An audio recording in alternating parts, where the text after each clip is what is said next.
Creo que la mayoría de ustedes sabe que nuestro tema este fin de semana podríamos definirlo como escatología, lo que simplemente significa el estudio del fin, y más específicamente de los tiempos finales o los últimos días. Debemos entender que los tiempos finales son un tiempo de transición, de este mundo de oscuridad, de este mundo de falsedad, para entrar al reino de Dios, un reino de perfección, de santidad, de la gloria de Dios y de la justicia de Dios. Por lo tanto, si estás interesado en ese reino, vas a estar interesado en conocer esta transición, para que puedas ser hallado fiel y para que seas un buen siervo agradable a nuestro Señor y Salvador, el Mesías, Jesús. Y quiero decirles lo siguiente. Cuando hablamos de los tiempos finales, las personas suelen tener opiniones muy fuertes. Pero aquí está el problema. La mayoría de las veces esas opiniones provienen de lo que han oído, en lugar de lo que han leído en las Escrituras. Y no queremos hacer eso. Queremos enfatizar lo que dice la palabra de Dios. Queremos tener nuestras expectativas sobre lo que Dios hará y lo que Dios permitirá. Queremos que esas expectativas estén fundamentadas en las Escrituras. Así que, cuando miramos los últimos días, una de las cosas que como iglesia más nos interesa es nuestro boleto de salida. Y ahora estoy hablando del arrebatamiento o el rapto. La Escritura es muy clara. Llegará un día en que los cielos se abrirán y escucharemos la trompeta de Dios. Yo creo que esa trompeta es el shofar, y el shofar nos llama a recordar lo que Dios ha provisto, para que pueda ser receptor de sus promesas. Y eso es algo bueno, específicamente sus promesas del reino. Desafortunadamente, muchas veces cuando hablamos del rapto, definimos el momento del rapto a la luz de lo que muchos llaman la tribulación, que probablemente se entienda mejor como la semana 70 de Daniel, los últimos 7 años de este mundo. Y les diría esta noche que no existe base bíblica. No hay nada en la Escritura que defina el rapto o relacione al arrebatamiento a la luz de esos 7 años. Simplemente no es correcto bíblicamente pensar en el rapto a la luz de esos 7 años, lo que el mundo a menudo llama la tribulación. En cambio, les daré una escritura, y es una que menciono con frecuencia. Primera a los Tesalonicenses, capítulo 5, versículo 9. Allí, Pablo se refiere a nosotros con una promesa, una maravillosa promesa. Esta promesa es la siguiente. Dios dice por medio de Pablo, «Vosotros no estáis destinados a la ira, sino a obtener la salvación». Y cuando oyen esa palabra salvación, lo que debe venir a tu mente es victoria. Tenemos un futuro victorioso y esa victoria será para la eternidad. Y nuestra manera de experimentarla es a través de esa esperanza bendita, como la llama Pablo. Nuestra esperanza bendita cuando seamos sacados de este mundo antes de la ira de Dios. Una de las preguntas que les haría es esta.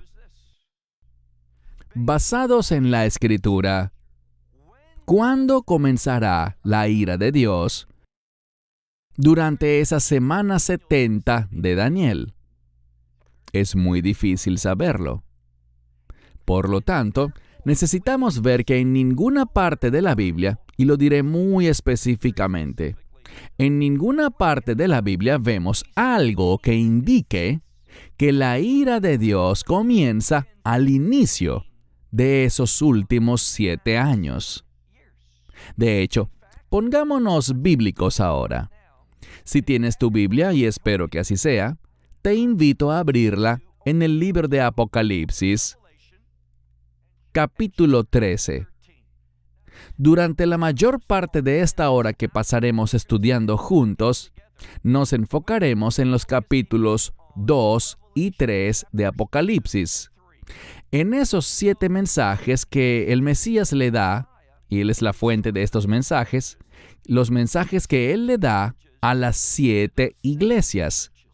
Pero antes de comenzar con ese tema, quiero que tengamos una perspectiva correcta, porque en el capítulo 13 de Apocalipsis encontramos que hay inestabilidad en el mundo. Y a partir de esa inestabilidad, porque en la Escritura con frecuencia, el mar representa turbulencia. El mar nunca está en reposo, siempre está en constante movimiento. Y por tanto, surge una bestia, en Apocalipsis 13, donde tenemos 2 bestias. Esa bestia bíblicamente, proféticamente, es un imperio. Lo que Juan nos revela en el capítulo 13 es que proviene del mar, es decir, proviene de un tiempo de inestabilidad. Un nuevo imperio emergerá, y cuando estudias el libro de Daniel, capítulo 8, encontrarás que ese imperio surgirá del mar, será revelado de una forma sorpresiva. Es decir, no será algo anticipado, pero, sin embargo, ocurrirá. Y este imperio, o esta bestia, que surge del mar, queda muy claro que será el imperio sobre el cual, eventualmente, el anticristo reinará. Quiero que mires, si puedes, el versículo 5, Apocalipsis capítulo 13, versículo 5. Noten lo que dice. Y se le dio, es decir, a esa bestia, a ese imperio, se le dio una boca que hablaba grandes cosas, es decir, cosas osadas o audaces y blasfemias. Y se le concedió a ese mismo imperio hacer autoridad, es decir, tener autoridad. ¿Por cuánto tiempo? Por 42 meses. Es decir, 3 años y medio, o también estamos familiarizados con el término 1260 días. Y la mayoría de los eruditos coincide en que estos 3 años y medio, 42 meses o 1260 días, se refieren a la primera mitad de esos 7 años. Y su autoridad se manifestará en una especie de clímax en aquello que Daniel llama, y el Mesías también llama, la abominación desoladora.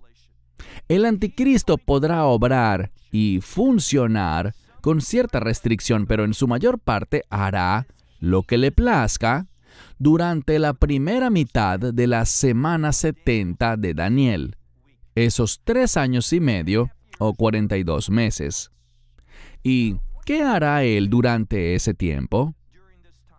Para responder esa pregunta, avancemos un poco más y leamos en el mismo capítulo 13, pero ahora el versículo 7. Vamos a leer los versículos 7 y 8. Y debemos afirmar algo. Todo lo que se revela en las Escrituras tiene una razón de ser. Su orden está inspirado por Dios, y ese orden revela información. Noten lo que dice aquí, versículo 7. Y se le dio a él, a ese imperio, a esa bestia, es decir, Dios permitió que este imperio hiciera algo. ¿Y qué será? Hacer guerra contra los santos. Yo subrayaría eso, porque lo que frecuentemente escuchas es esto. Normalmente escuchas a la gente decir, que la iglesia no se menciona después del capítulo 3 de Apocalipsis. Eso es falso. Es falso. Vemos que efectivamente hay referencias claras a la iglesia. Algunos dirán esto. Algunos dirán que están hablando de los santos de la tribulación. ¿Quiénes son esos santos de la tribulación? ¿Y saben qué es muy popular hoy en día? La gente dice que después del rapto habrá un gran avivamiento en este mundo. Yo no veo eso en la Escritura. No lo veo en lo absoluto. Y dirán, ¿quién es el que va a liderar ese avivamiento? Bueno, dirán que son los 144,000. Estos judíos. Bueno, son judíos en el capítulo 7 de Apocalipsis. Pero cuando te fijas en otro pasaje, en Apocalipsis 14, ¿sabes lo que dice acerca de estos 144,000? Que tienen una relación única con el Cordero. Eso es lo que se enfatiza. E inclusive yo les diría que si prestan mucha atención al capítulo 7 y al capítulo 14, verán que ellos no están en la misma ubicación en lo absoluto. En otras palabras, yo les sugeriría que estamos hablando de dos grupos diferentes de 144,000. Y lo que se enseña comúnmente es que estos 144,000 son evangelistas. ¿Han oído eso? Muchas personas lo enseñan así, y que serán estos 144,000 evangelistas los que provocarán el mayor avivamiento en la historia. Pero ¿dónde está eso en la Biblia? ¿Dónde está la escritura que dice que estos 144,000 son evangelistas? No conozco ningún verso que lo diga. De hecho, si miras en Apocalipsis capítulo 14, les daré un verso, el verso 6. Allí no dice que estos 144,000 sean evangelistas, sino que dice que habrá un ángel, y será ese ángel quien proclamará y revelará el evangelio al mundo. Y déjame darte otra escritura. Si miras Mateo 24:14, encontrarás en esa escritura que el evangelio eterno será predicado como testimonio a las naciones y luego vendrá el fin. Y ese fin es el fin de la iglesia en este mundo, que termina con el arrebatamiento. Así que examinen con cuidado esta escritura. Dice aquí en el verso 7, y se le dio a él, a este imperio, a esta bestia, el hacer guerra contra los santos. ¿Y qué más dice? Y vencerlos. Es una palabra para victoria. Esta bestia tendrá, aparentemente, una victoria sobre los santos. No habla de santos de la tribulación, no vemos eso. Lo vemos refiriéndose a la iglesia. Aquí está el problema. A muchas personas se les enseña, y puedo decir que esto ciertamente aplica tanto en Asia como en Europa, en América y en muchos lugares del mundo, que el rapto supuestamente nos salva y nos libera del anticristo. Pero insisto, yo no veo eso en la escritura. Lo que veo es lo siguiente. Mira nuevamente el verso 7. Y se le dio a hacer guerra contra los santos y lograr la victoria sobre ellos, derrotarlos. Y noten, recuerden lo que dije hace un momento. El orden es muy, pero muy importante. Dice aquí que se le dio autoridad y ahora el imperio del anticristo será un imperio que dominará sobre todo el mundo. Y es lo que vemos aquí en este versículo.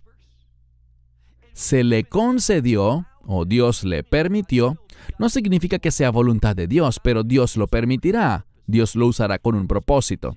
Se le dio a este imperio autoridad sobre cada tribu, cada lengua, es decir, sobre cada grupo cultural, cada grupo étnico, y sobre cada pueblo.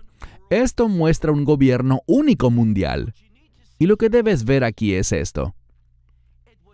No fue sino hasta esta aparente victoria sobre los santos que a él se le dio esa autoridad sobre el mundo entero. ¿Por qué razón? Porque será la iglesia la que se le opondrá. No vamos a estar de acuerdo con este imperio blasfemo. Es lo que aprendimos en el versículo 5, ¿verdad? El imperio del anticristo hablará cosas grandes, es decir, cosas osadas y grandiosas, que serán blasfemias. Ese es el carácter del anticristo y del imperio que asumirá. Y nosotros nos levantaremos en oposición a él. Sigamos leyendo. Notemos lo que dice. Miren ahora el versículo 8. Todos, oigan bien, todos los que habitan en la tierra. Bien, si quieren hacer un buen estudio del libro de Apocalipsis, presten atención a dos términos. No hace mucho publicamos un video sobre el versículo más mal interpretado del libro de Apocalipsis. ¿Saben cuál es? Apocalipsis capítulo 3, verso 10. Llegaremos a eso al concluir esta primera sesión. En Apocalipsis capítulo 3, verso 10, vemos que, al igual que en unos 5 lugares más del libro de Apocalipsis, se nombran dos grupos de personas. Y si no conoces estos dos grupos, realmente no has estudiado el libro de Apocalipsis. Porque lo que Juan quiere lograr, lo que quiere hacer en este libro de Apocalipsis, es revelarnos a nosotros el futuro eterno de estos dos grupos. Un grupo es el que acabamos de leer, aquellos que habitan en la tierra. El otro grupo está compuesto por aquellos que habitan en el cielo. Oye bien, eso no tiene nada que ver con dónde están ubicados físicamente. Cuando leemos sobre los que habitan en la tierra, se refiere a aquellos que pertenecen a este mundo, que no tienen pacto con el reino, ninguna esperanza de reino, aquellos que han rechazado el evangelio y pertenecen a este mundo, los ciudadanos de este mundo. Ellos son los que moran en la tierra. Mientras que los que moran en el cielo, insisto, no es donde están físicamente. Estos que habitan en el cielo, o en los cielos, son los que tienen una conexión con el reino, los que han recibido el evangelio. Cuando estudias el libro de Apocalipsis, es un libro sobre lo que va a suceder con estos dos grupos diferentes. Esperemos que ya sepamos la respuesta. Aquellos que habitan en los cielos entrarán en la nueva Jerusalén. Y aquellos que pertenecen a este mundo, los que habitan en esta tierra, irán al lago que arde con fuego y azufre, cuyo humo subirá por los siglos de los siglos. En conclusión, solo hay dos posibilidades. Y solo existen dos tipos de personas, los que pertenecen al reino, que son los que habitan en el cielo, y los que pertenecen al mundo, que son los que habitan en la tierra. Y noten lo que dice de nuevo el verso 8. Todos los que habitan en la tierra lo adorarán a él, es decir, a este imperio. Ellos se comprometerán, pondrán su esperanza, su obediencia, su confianza en este imperio del anticristo. ¿Quién es este grupo? Bueno, allí lo dice. Aquellos cuyos nombres no han sido escritos en el libro de la vida del Cordero. Este cordero que, según la Escritura, fue inmolado desde la fundación del mundo. Es decir, Dios siempre tuvo este plan de enviar a este cordero. ¿Y por qué vemos la palabra cordero allí? Porque el cordero, según la Torá, es un animal redentor. Por eso hablamos del Cordero de Dios. Cuando Juan el Bautista vio a Yeshua, Jesús de Nazaret, acercándose, dijo: «He aquí el Cordero de Dios, que quita el pecado del mundo». No dijo que expía los pecados o que cubre los pecados, sino que los quita completamente. Eso es lo que la redención produce. Él es nuestra esperanza. Y así vemos esos dos grupos. Aquellos que pertenecen a este mundo no son aquellos cuyos nombres están en el libro de la vida del Cordero. Esa es la iglesia. Y lo que vemos es lo siguiente. Todos aquellos que no han aceptado el Evangelio, ellos van a... ¿qué? Ellos adorarán al imperio del anticristo. Verán, la Biblia no habla de ningún gran avivamiento en los últimos días. Sí habrá personas salvas después del rapto. Sabemos que 1/3 del pueblo judío, ese remanente, verá al Mesías cuando regrese, creerá en él y se lamentará por él. Esa tristeza o lamento es un término que implica adoración. Pero la mayor parte del mundo, de hecho, cuando vemos el juicio de Dios siendo derramado en el libro de Apocalipsis, vemos su juicio, su ira derramada de dos maneras: en los juicios de las trompetas y en los juicios de las copas. Y yo te animo a que leas el resumen. Lee la conclusión que aparece después de estos juicios de las trompetas. ¿Sabes lo que dice? Que no se arrepintieron de sus malas obras, de su hechicería, de sus robos, de su adulterio y de su maldad. No hubo arrepentimiento. De manera similar, cuando vemos los juicios de las copas en Apocalipsis 16, pasa lo mismo. No hay arrepentimiento. Ninguno en lo absoluto. Ahora, lo que sí habrá es ese tercio de israelíes que serán testigos de la segunda venida, y también aquellos que, como dice Zacarías 14, subirán a Jerusalén para hacer guerra. Hablaremos más de eso en otra sesión. Pero habrá un grupo de entre las naciones que, cuando vean el regreso de Cristo y vean su fidelidad para con Israel, ese remanente de las naciones también clamará a su nombre y será salvo. Alabado sea Dios por eso, pero es solo un remanente. Yo no veo en ninguna parte de las Escrituras ese gran avivamiento que tantas personas proclaman. Eso no existe en la Biblia. No lo veo. Sí, el Evangelio será proclamado a las naciones, pero la mayoría lo rechazará. La mayoría hará exactamente lo que dice el verso 8. Ellos adorarán, jurarán lealtad, se comprometerán con el imperio del anticristo.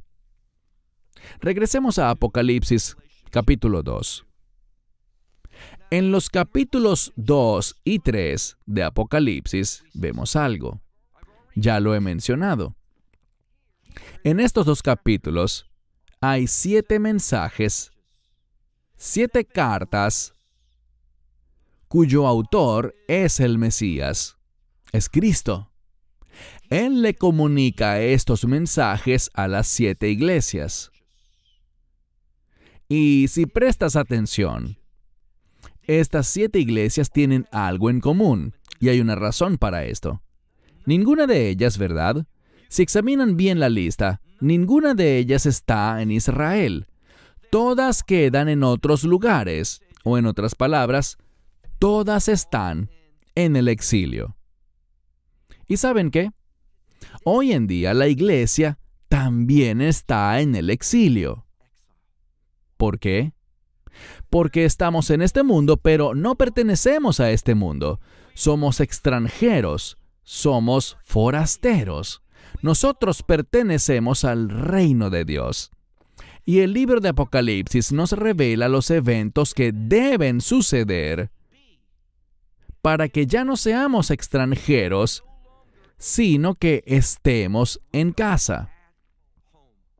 Para que nos convirtamos en ciudadanos del reino, no solo por la promesa, sino por experiencia.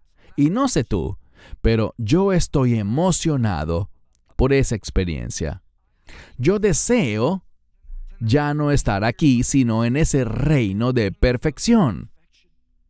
Porque cuando salgamos de este mundo, ya sea por la muerte o por el arrebatamiento, cuando dejemos este mundo, saldremos de este mundo de oscuridad, de muerte, de enfermedad y desesperación para entrar, oye bien, para entrar en la gloria de Dios. ¿Hay algo mejor que eso? Te prometo algo. Nadie que haya experimentado la gloria de Dios se ha arrepentido de ello jamás. ¿Recuerdas a Moisés? ¿Estaba Moisés ansioso por regresar a Egipto? No. Después de que Dios manifestó su poder y resolvió perfectamente cada una de las excusas que le puso Moisés, ¿qué dijo Moisés? Dios, solo envía a alguien más. Pero, ¿qué cambió el corazón de Moisés? Dios le dijo, Moisés, tú y los hijos de Israel me adoraréis en este monte. ¿Qué monte? El monte Horeb, también conocido como el monte Sinaí. Allí estaba la zarza ardiente. Y cuando Moisés experimentó esa zarza ardiente, cuando experimentó la presencia de Dios, la gloria de Dios, cuando él oyó que no solo él, sino también su pueblo, tendría otra oportunidad de vivir esa experiencia, ese pueblo al cual él era fiel, con el que él se identificaba, cuando él oyó que Dios los llevaría a todos al monte a adorar, Moisés volvió a Egipto. ¿Por qué? Porque él buscaba la gloria de Dios. ¿Qué hay de ti? ¿Estás comprometido con esa experiencia de reino? ¿Con experimentar la gloria de Dios? Leamos el verso 10. Apocalipsis capítulo 2, versículo 10. Déjame decirte que cuando examinamos estas 7 cartas a las 7 iglesias,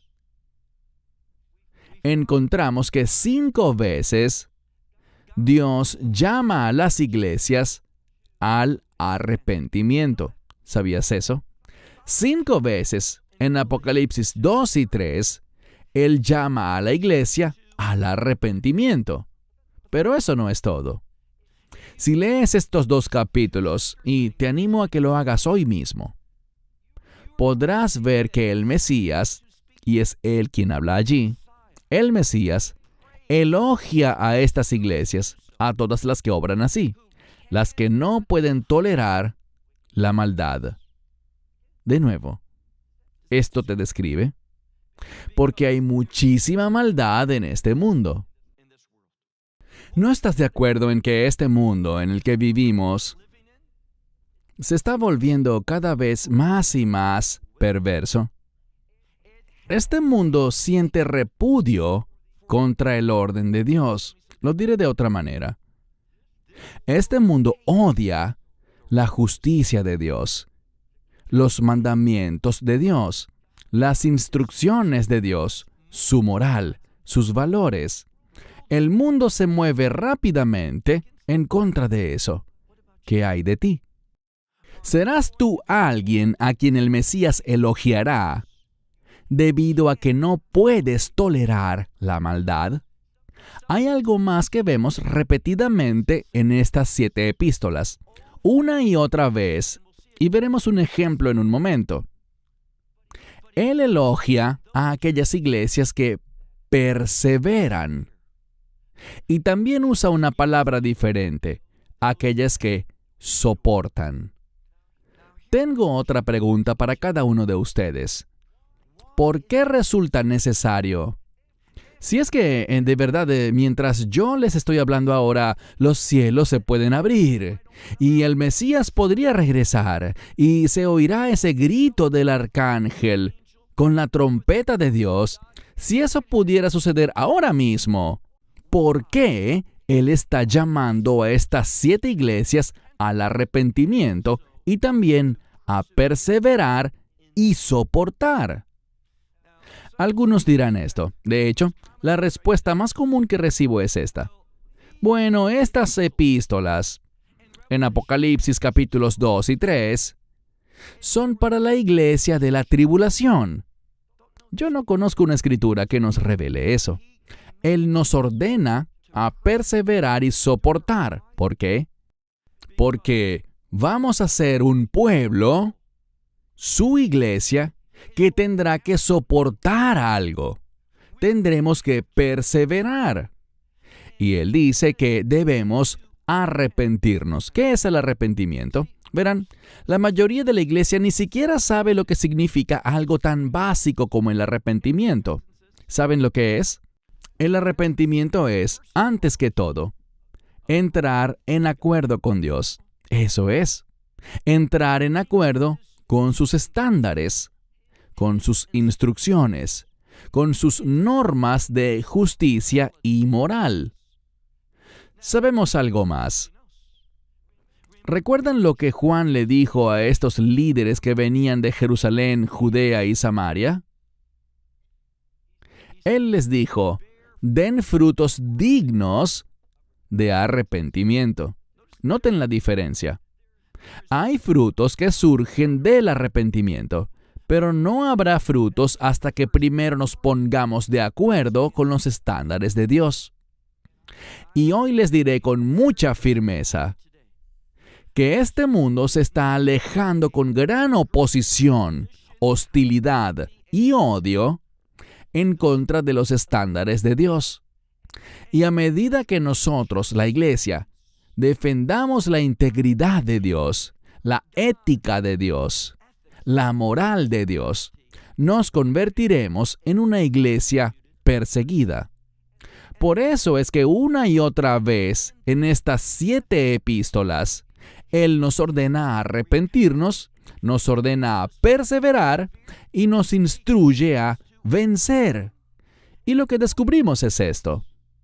Descubrimos que para hacer cualquiera de estas cosas, Él dice algo de manera consistente a cada una de estas 7 iglesias. ¿Saben lo que dice? Él dice, aquel que tenga oídos que oiga lo que el Espíritu dice. ¿Y el Espíritu le habla a quién? A las iglesias. ¿Le habían prestado atención a eso? Cuando miran a cada una de estas 7 iglesias, Él le dice a cada una, necesitan tener oído para oír lo que el Espíritu dice, y no dice a la iglesia individual, sino a las iglesias, siempre en plural. ¿Por qué? Porque estas 7 epístolas no son información individual para una iglesia específica, sino que lo que le dice a cada una de estas iglesias es, ¿para quién? Para todo el cuerpo, para toda la iglesia. Por eso, una de las interpretaciones más frecuentes que escucharán es que estas 7 iglesias representan 7 períodos de tiempo diferentes en la historia de la iglesia. ¿Han oído eso? Es muy común. La mayoría de los comentaristas dicen eso, que la iglesia en Éfeso es la iglesia primitiva y la iglesia en Laodicea es la iglesia de los últimos días. Pero eso es totalmente antibíblico. No vemos esa enseñanza en ninguna parte de la Biblia. Eso es solo la conjetura de algún individuo sin fundamento bíblico. Lo que él dice es que estos 7 mensajes son para las iglesias.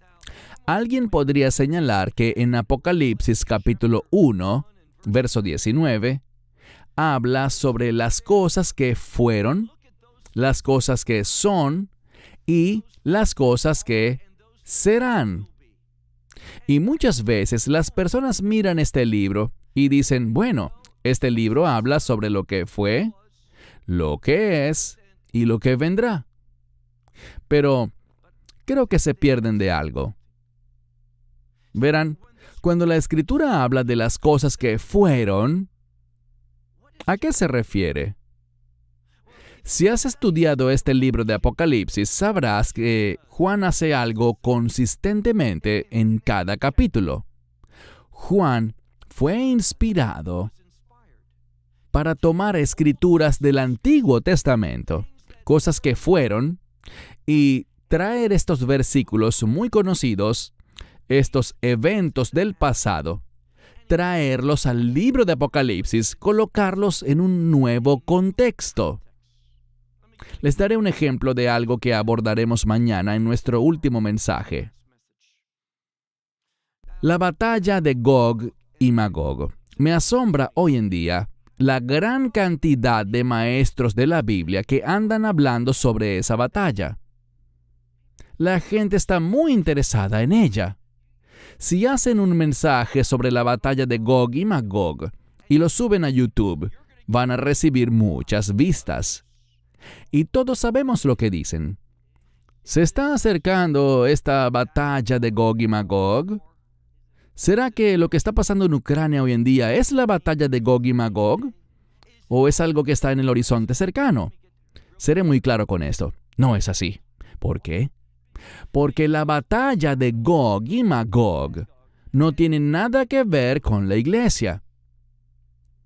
Podemos llamarla por otro nombre. Todos hemos oído el término Armagedón. Armagedón y la guerra de Gog y Magog, referida en Ezequiel capítulos 38 y 39, no tienen nada que ver con la iglesia. Esa batalla tiene que ver con Israel, con el Israel no salvo después del rapto. No es mi opinión, bíblicamente es así. Sin embargo, en Apocalipsis capítulo 20, después, oye bien, después del reino milenial, se menciona la batalla de Gog y Magog, que habrá una guerra, y se menciona esta batalla. ¿Por qué razón? Bueno, ¿qué sabemos sobre Ezequiel capítulos 38 y 39? ¿Qué sucedió en esta guerra llamada la batalla de Gog y Magog? ¿Sabes lo que pasó? Israel ganó.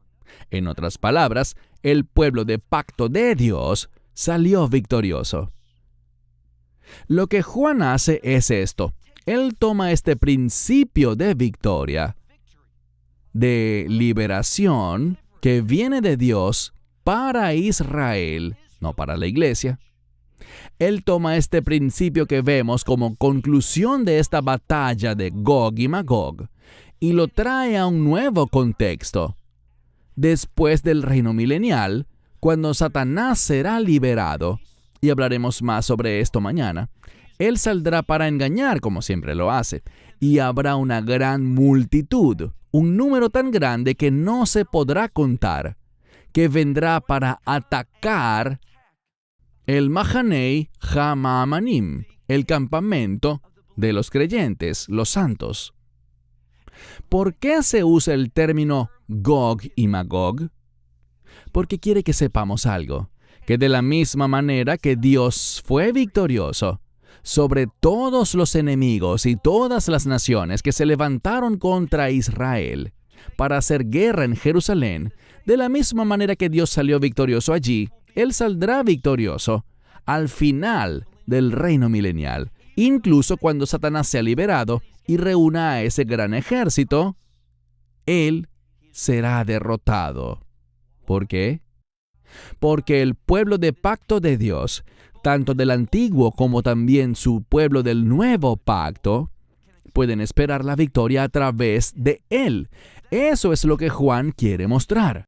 Así que, una y otra vez, y podría darles literalmente cientos de ejemplos en el libro de Apocalipsis, de cómo Juan toma cosas del pasado historias, pasajes clave del Antiguo Testamento y los lleva al libro de Apocalipsis, con el fin de que comprendamos el mensaje que surge de lo que ya pasó y cómo todo eso es relevante para lo que veían en el presente de Juan, lo que ocurría bajo el liderazgo del Imperio Romano, porque Roma y lo que hizo Roma hace unos 2000 años atrás será muy similar a lo que el imperio del Anticristo está por hacer.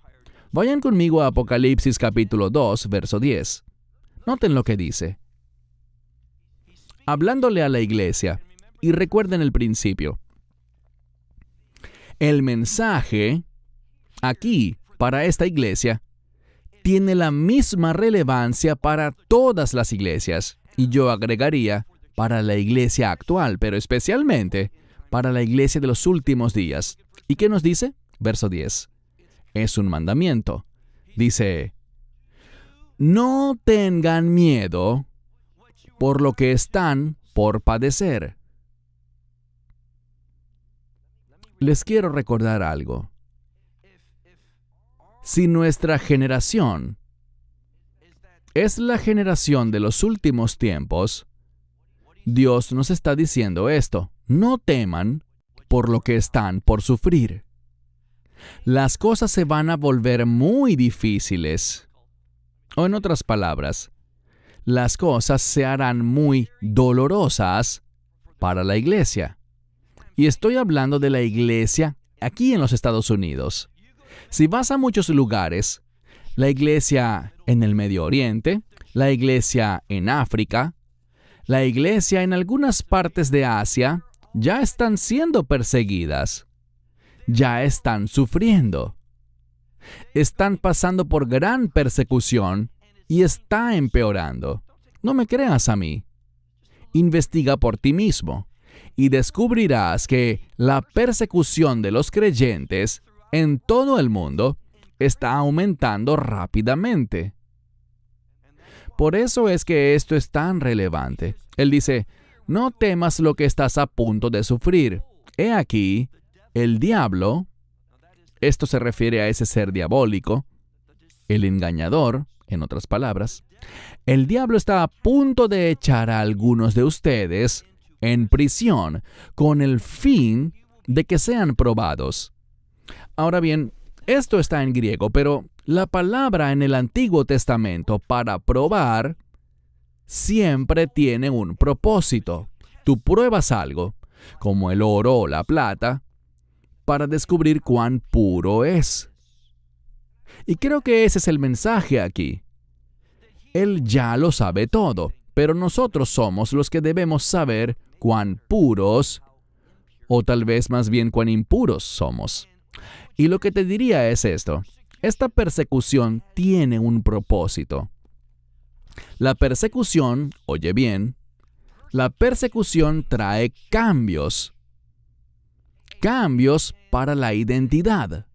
Sabemos que le pertenecemos a Cristo para siempre, pero trae un cambio en quiénes somos en Cristo. ¿A qué me refiero? Uno de mis versículos favoritos también está en Apocalipsis y dice que la iglesia se preparará y será como una novia adornada, con piedras preciosas, con vestiduras de justicia y rectitud. Eso ocurrirá a través de la persecución. El sufrimiento nos causará ese cambio. Recuerden lo que dijo. No teman lo que están a punto de sufrir. Y no se equivoquen pensando, esto no tiene nada que ver conmigo. No, estas 7 epístolas fueron escritas para la iglesia de los últimos tiempos. Dice aquí que ese ser diabólico, ese diablo, está a punto de arrojar a algunos de ustedes en prisión con el fin de que sean probados. Y ustedes tendrán, ¿qué dice tu Biblia? ¿Tendrán qué? Thlipsis, tribulación. Aquí tribulación es simplemente un sinónimo de persecución. Y vamos a ver mañana, en nuestra siguiente sesión, en Apocalipsis capítulo 6, vamos a ver cómo surgirá ese imperio del anticristo. Vamos a ver lo que hará y tal vez nos sorprenda lo que Juan nos revelará. Él dice, y ustedes tendrán tribulación por 10 días. El 10 significa completo. Ustedes pasarán exactamente por lo que Dios considera necesario completamente para que la iglesia cambie. Ahora, pregúntate esto. ¿Crees que la iglesia actual está lista para el reino? ¿Por sus acciones, su comportamiento, su mentalidad? Yo no lo creo. Yo creo que necesitamos cambiar. Debemos ser mucho más serios. De hecho, si me preguntaras, ¿cuál es el mayor problema de la iglesia hoy? Te diría que es la falta de reverencia y la falta de respeto por este libro. Ese es el problema. Somos demasiado casuales con la palabra de Dios. Aprendemos del Mesías que la Escritura está compuesta por palabras de vida. No solo nos dan vida eterna, sino que nos enseñan a cómo vivir. Y hoy en día, no creo que estemos haciendo un buen trabajo en eso. En lugar de que la iglesia esté influyendo en el mundo para traer una transformación al mundo, con más frecuencia es el mundo el que transforma a la iglesia. Miren ahora el verso 13. Capítulo 2, verso 13 dice, conozco tus obras. Él las conoce. Él está viendo todo lo que tú y yo hacemos. Él está al tanto. Dice el verso 13, conozco tus obras y dónde habitas, donde está el trono de Satanás. Pero noten esto. Esta iglesia se sujeta, se aferra a mi nombre. ¿Qué significa nombre? El carácter. A pesar de estar donde Satanás está, esta iglesia no permite que su ubicación la cambie. Aquí dice, te aferras a mi nombre y no has negado mi fe. Cuando estudias la palabra de Dios, verás que está llena de principios. Y aquí vemos una relación entre el nombre, el carácter de Dios, y la fe. Cuando tú no niegas la fe, lo que Él te enseñó, lo que te reveló, demostrarás ser una persona que demuestra su carácter. Y noten qué más dice. No has negado mi fe, ni siquiera en los días de Antipas, mi fiel mártir, quien fue asesinado entre ustedes, donde habita Satanás. ¿Por qué menciona esto? Porque yo no soy profeta, pero sé leer. Habrá numerosos mártires en los últimos días. Tal vez tú, tal vez tu cónyuge, tal vez tus hijos. Las cosas se pondrán difíciles para la iglesia. Y eso no debería sorprendernos. Veremos que una de las cosas que hace el Mesías, y hablamos de esto el año pasado cuando estuve aquí, es usar lo que sucedió en el año 70 después de Cristo como una especie de lente para visualizar lo que sucederá en los últimos días. Hablaremos más de eso luego. Versículo 17. Algo más que mencionamos antes. El que tiene oído, oiga lo que el Espíritu dice, ¿a quién? A las iglesias. Esto es consistente. Cada una de estas 7 cartas tiene el mismo verso, con una conclusión diferente pero con el mismo principio. que todas las iglesias escuchen lo que el Espíritu está diciendo.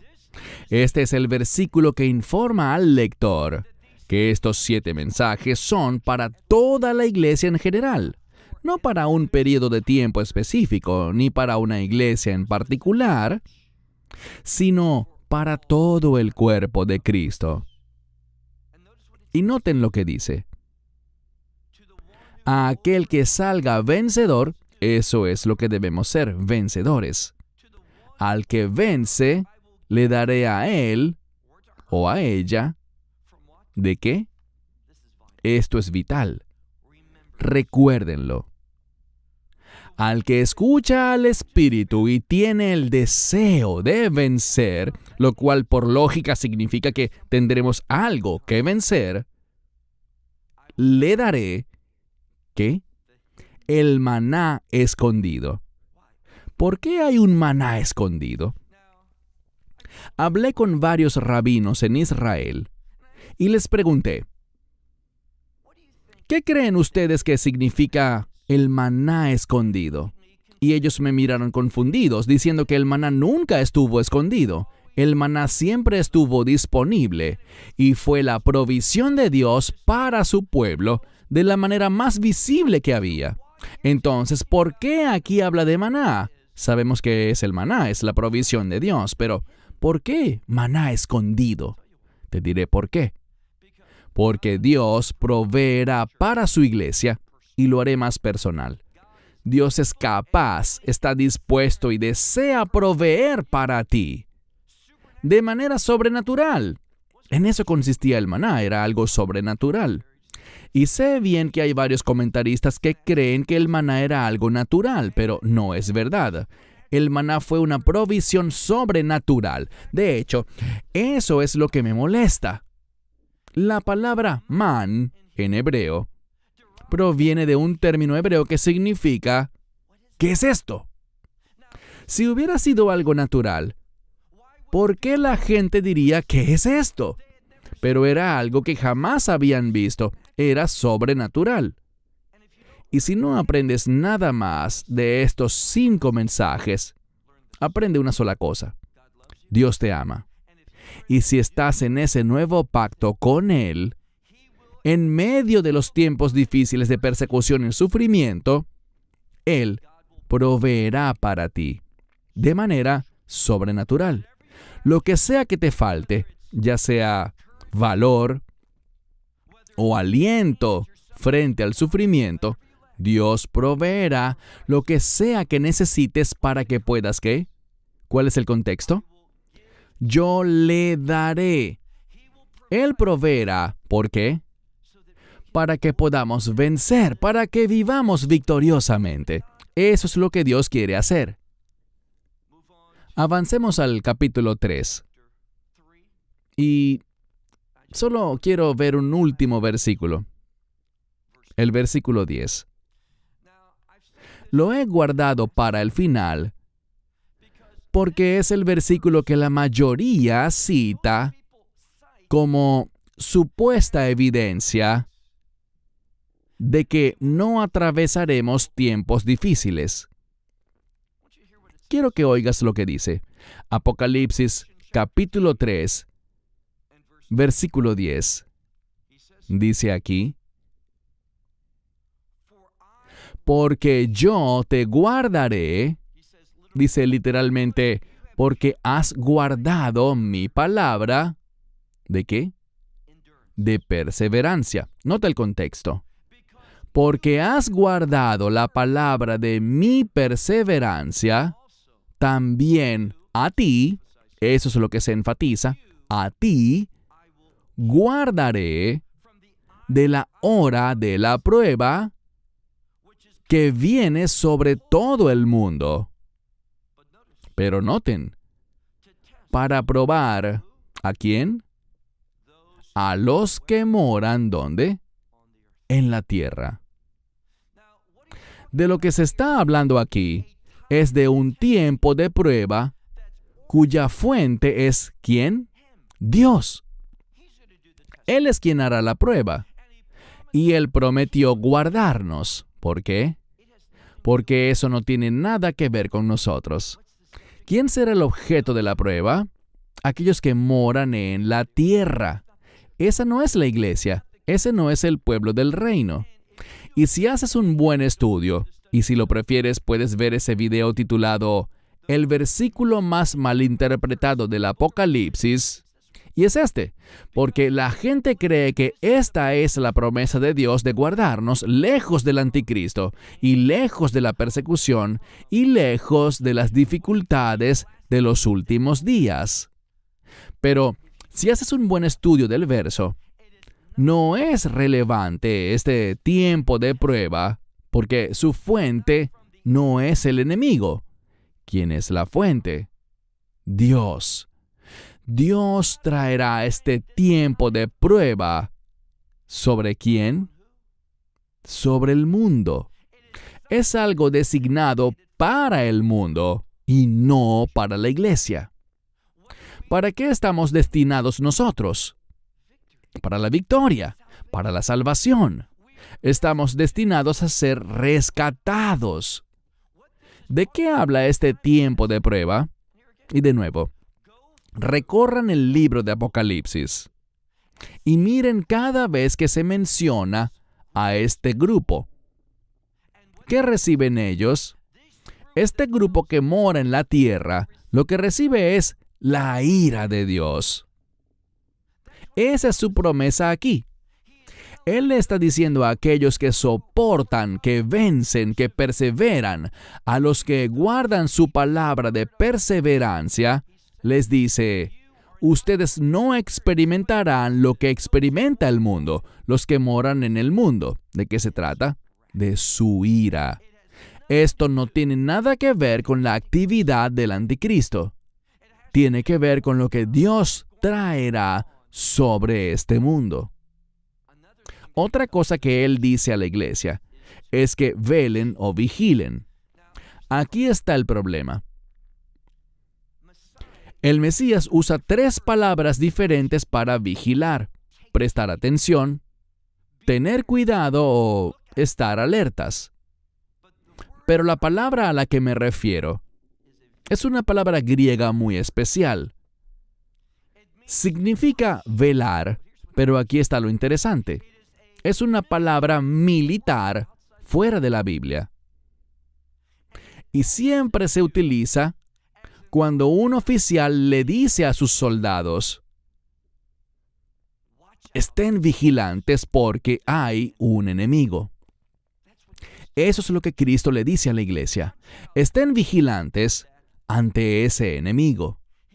Él está vivo, está activo, es poderoso.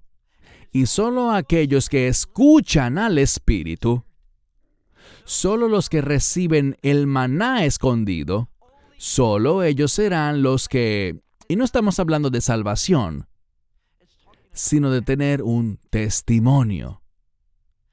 Solo ellos darán testimonio al mundo en estos tiempos difíciles de que le pertenecen a Él y de que tienen una esperanza, y esa esperanza hace que no tengas miedo, que no te desanimes, ni que caigas en desesperación, sino que gracias a la esperanza, perseveras, soportas, vences, y lo haces dando testimonio de que aquel que está en ti, aquel que te ha salvado, aquel que te ha redimido, es mayor que ese enemigo, al cual los moradores de este mundo han rendido su lealtad y le están adorando. Concluiré con esto. Se avecinan tiempos difíciles para la iglesia. ¿No ven los cambios que están ocurriendo en este mundo? ¿No ven que lo que antes era aceptado por la mayoría de las personas normales, comunes y corrientes, todo eso ha sido desechado? Este es un mundo diferente. Es un mundo malvado. Y se volverá más y más perverso.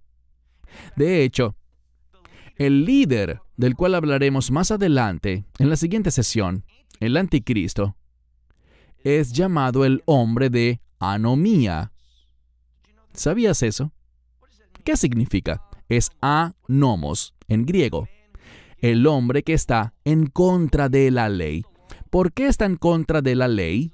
Porque la ley no nos salva, ¿verdad? Nadie es salvo por las obras de la ley.